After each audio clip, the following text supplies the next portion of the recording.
کو عمران خان میں ایسا کیا نظر آ رہا ہے جو حامد میر صاحب کو نظر نہیں آ رہا؟ بڑا سوال ہے، بڑا. اب جاؤ ایسا کیا دیکھا آپ؟ سمپل سی بات ہے کہ عمران خان نے ہمارے اس آنے والی نسلوں پر ایک احسان کیا ہے. وہ احسان یہ ہے کہ اس نے ایک جن جپھا توڑا ہے، سٹیٹس کو توڑا ہے. یہ توڑا مثال کے طور پہ سر شاہ نواز بھٹو، ذوالفقار علی بھٹو، نصرت بھٹو، بے نظیر بھٹو، زرداری صاحب، بلاول، اور اس طرح آگے ہم نے چلتے جانا.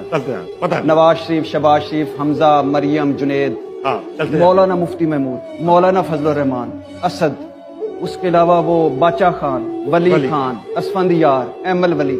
یعنی ہم ان کے غلام بن گئے تھے. درمیان میں آیا عمران خان، اس نے کہا نہیں، یہ جو 50% لوگ کہتے ہیں تبدیلی کہاں ہے یار، یہ تھوڑی تبدیلی ہے کہ آج ان کو لوگ جب یہ گزرتے ہیں تو وہ کہتے ہیں کہ چور جا رہا ہے. اس سے بڑی کیا تبدیلی ہے؟